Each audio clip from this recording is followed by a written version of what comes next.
Monday morning, everyone. Welcome back. You're watching the Kaiser Report. I'm John, here with Kaiser to talk to you about a few things that are going on. We all know that we're in a flux situation with getting our people, the nominees for cabinet picks, through the system that is doing everything possible to stall off the confirmation of these individuals that I think are wonderful picks for this country. In the meantime, the left-wing media and the left wing itself, with some people like Schiff and the like, are making things difficult by accusatorily saying things to these candidates that have no business being in the hearings. Schiff, we all know now, is so crooked that he should have been jailed, not pushed up to the Senate out of the House, because that is a dangerous person right there. He is just a sleazebag. So the big rough and tough media over the weekend was all abuzz about Donald Trump using a bad language word in describing some of the happenings with the plane crashes and so on. He's not the only one, as they're trying to tell you. If you remember the last 4 years or the last 40 years of Joe Biden and his filthy mouth, there's been no hold back on his part, but nobody ever wants to talk about maybe we should have maybe said something about that during his reign of terror to change this country from what it was. And now that it's being brought back to what the founders actually said should happen, they're all up in arms over the fact that Elon Musk found the proverbial wormhole of money laundering in the U.S. aid, and that's throwing them crazy right now because they can't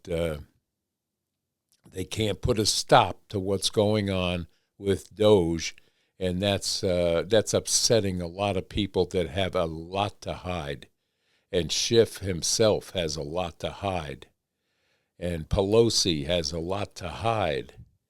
And Schumer has a lot to hide, but they're going to cover everything they can up and then blame it all on the right side of the aisle that put Donald Trump back in office, and they cannot stand it, and they have no defense because the Democratic Party has imploded onto a platform of nothingness because they have no plans.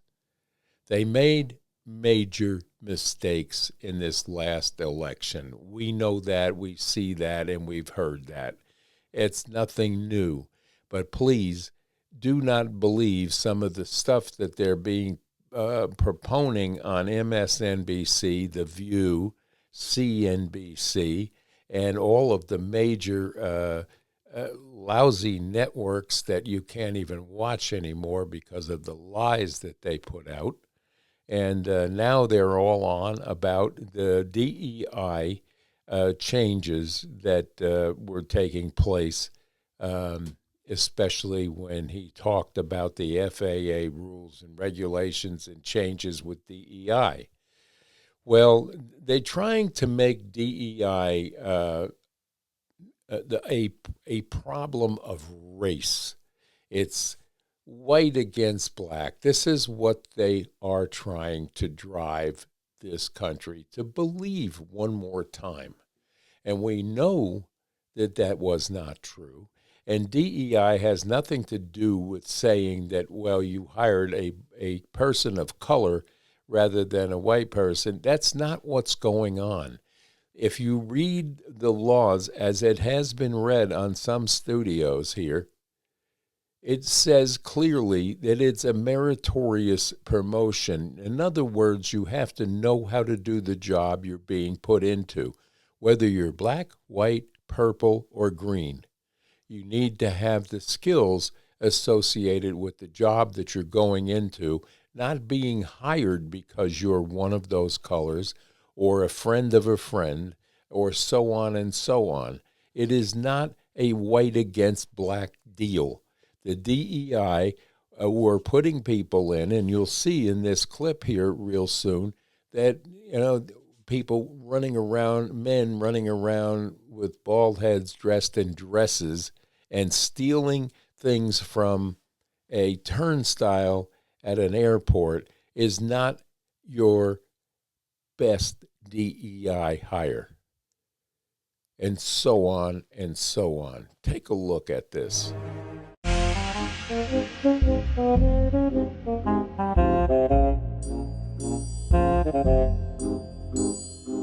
I do want to point out that various articles that appeared prior to my entering office, and here's one.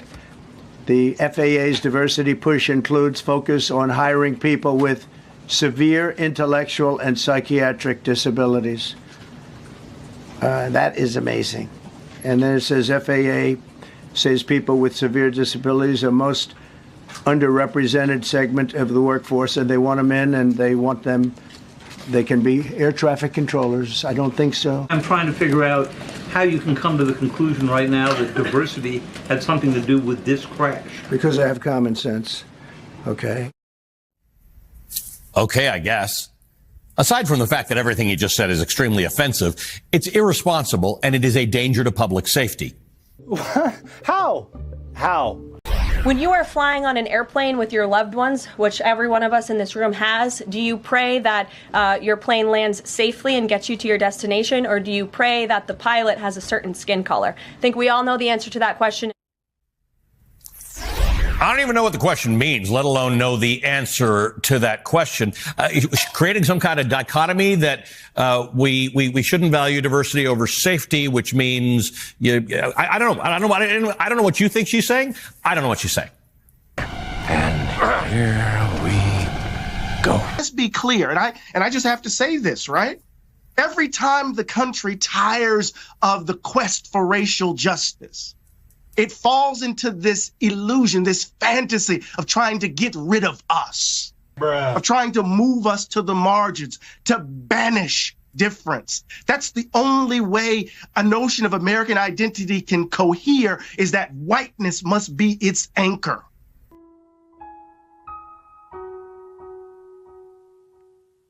When is enough for America to not do what Eddie says we keep doing? I think that's the $1 million question, Ali. It will never be enough, right? I mean, this whole assault on DEI, who is a DEI hire? We don't know who was hired because of DEI policies. I mean, this whole assault on DEI, who is a DEI hire? Let me show you.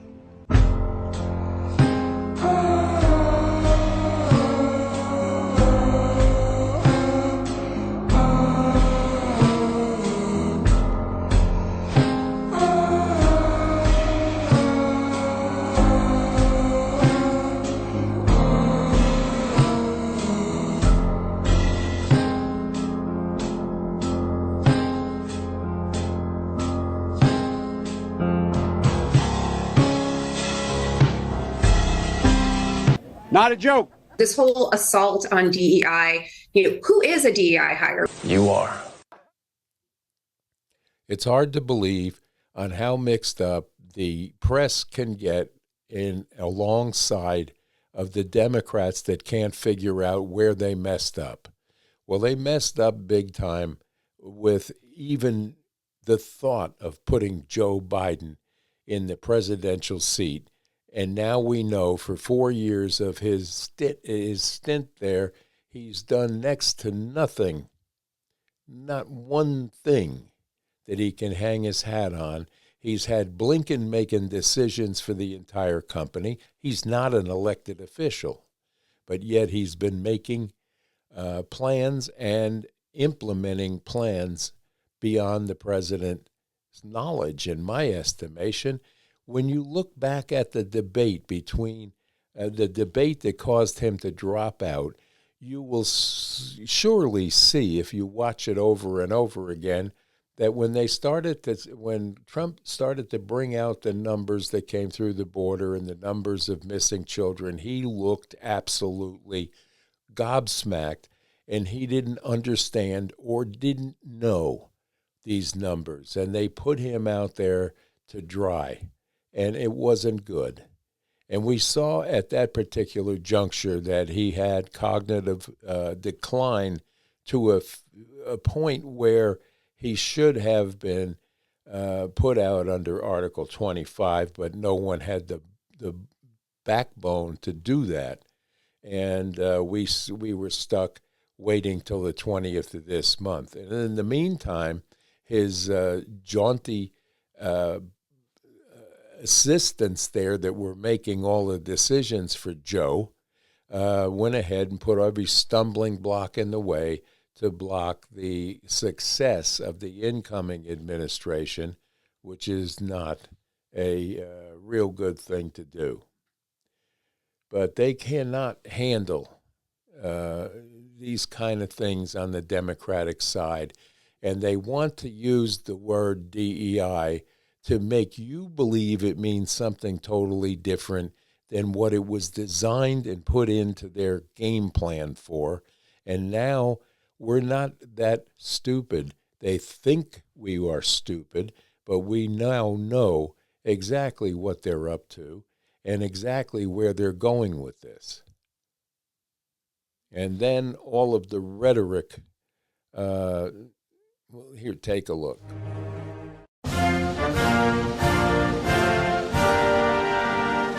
The FAA, which is overseen by Secretary Pete Buttigieg, a real winner. That guy's a real winner. Do you know how badly everything's run since he's run this Department of Transportation? He's a disaster. He was a disaster as a mayor. He ran his city into the ground, and he's a disaster now. He's just got a good line of bullshit. The next day. Thank you very much, guys. Just on the president's use of language in this room yesterday. Sure. And without seeking to cast myself as some kind of moral exemplar because it's rather late in the day to try. Nonetheless, this was an event yesterday that began with a moment of silence for the victims of the air crash and the president's own invocation of, quote, a loving God. And then he uncorked that expletive to insult a former cabinet officer. It was the same expletive that I saw him use in the East Room in 2020 when he famously held up the Trump acquitted headline. My question is, if you could shed any light for us on how the president perceives his use of public profanity, which is a practice that certainly sets him apart from all of his predecessors. How the president perceives his use of public profanity, which is a practice that certainly sets him apart from all of his predecessors. Oh, really? All right, we know that President Biden likes to cultivate his public image as kindly Uncle Joe, he's often referred to. But apparently behind the scenes, I'm talking about in private, he reportedly has a bit of a temper. And I said, no. I said, if we were in high school, I'd take him behind the gym and beat the hell out of him. Yeah, so, in public, maybe he'll whisper a bit when he's trying to make a point, but behind closed doors, he's prone to yelling. It's much saltier language, and he'll really angrily grill into his staff to the point that some staffers are actually a bit afraid to meet alone with the president. Really? My being the oldest president, I know more world leaders than any one of you ever met in your whole goddamn life. If you can't admire Joe Biden as a person, then it's probably you got a problem. Every 10 minutes there's a shift in sort of what the strategy is. Again, who gives a This isn't the first time a mic has picked up the VP dropping the F-bomb. By the way, you read some no one fucks with Biden. Yeah, goddamn right. and I can't argue with you. Pardon me? How the president perceives his use of public profanity, which is a practice that certainly sets him apart from all of his predecessors. What a stupid son of a...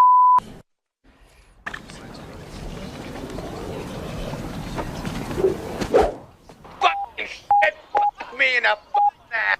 Fuck you, you fucking stupid cunt! Wicked fuck that.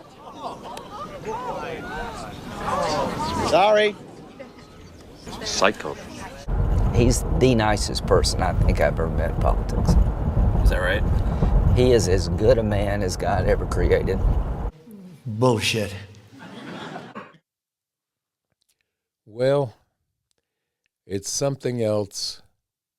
We cannot believe the weeping and gnashing of teeth on the Democratic side of the aisle, and their big plan now is to hold up the confirmations as long as they can, so we can't get underway with the changes that have to be made and are being made by the new administration and the people he has hired to bring in to do the job.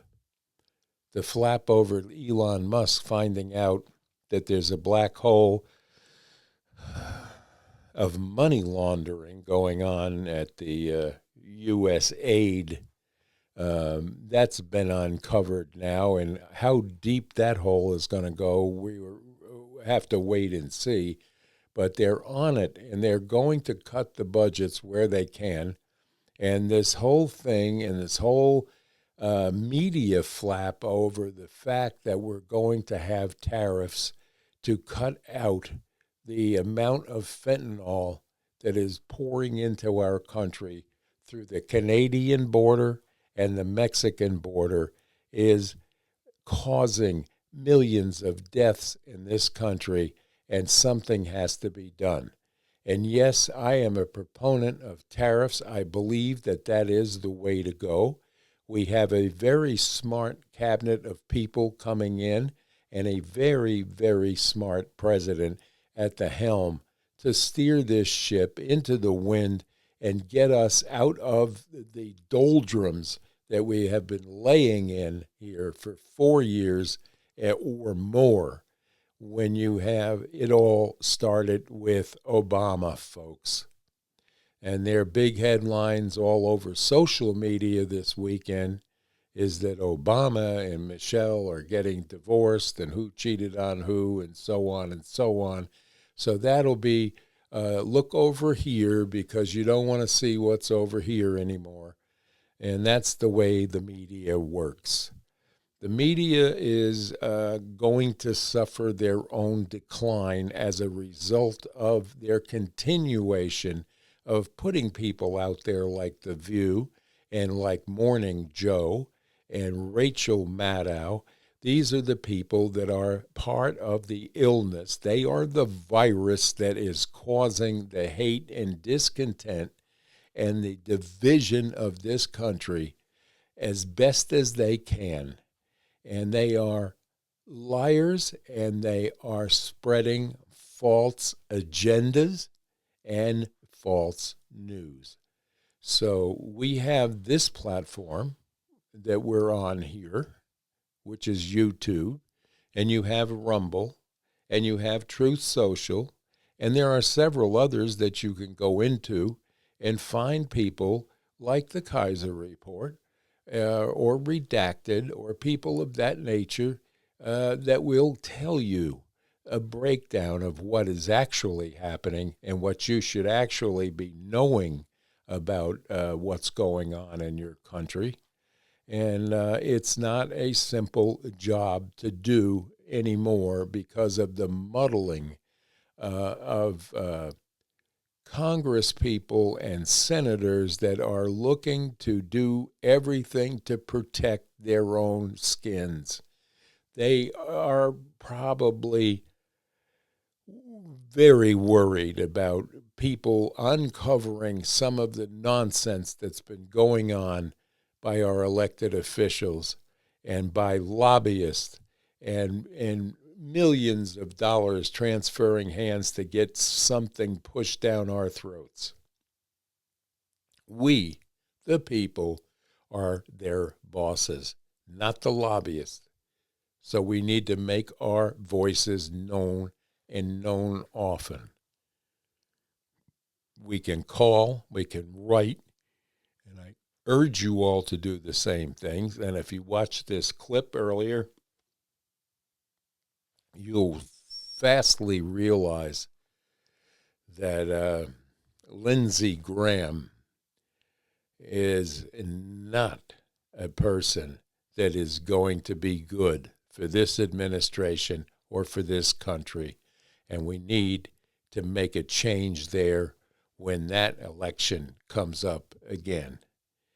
This guy thinks that Joe Biden's one of the finest people he's ever met, and maybe he needs to join him on the beach in retirement, and they can discuss all of how good they really were.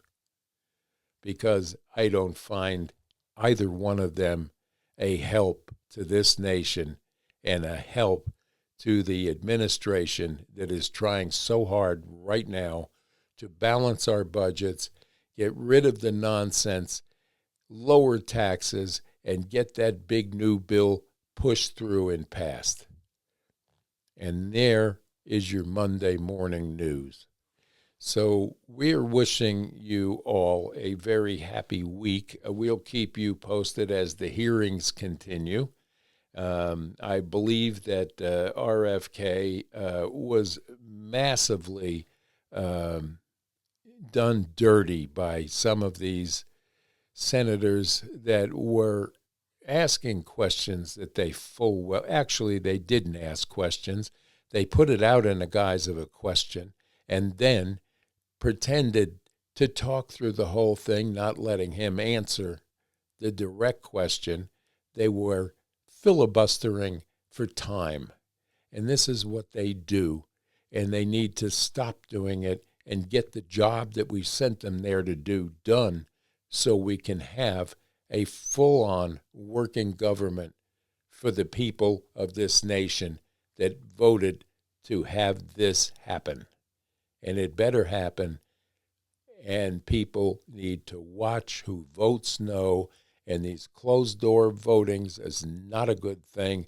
I want to know what rhinos voted against, and I want to know what Democrats voted against, because it's a lousy situation we're looking at here with a bunch of needy people that don't want to be interrupted on their ride on the gravy train, brought to you right there by mainstream media.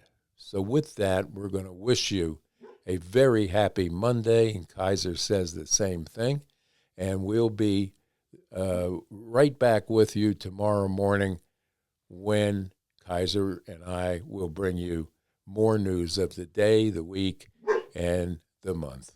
Bye-bye now.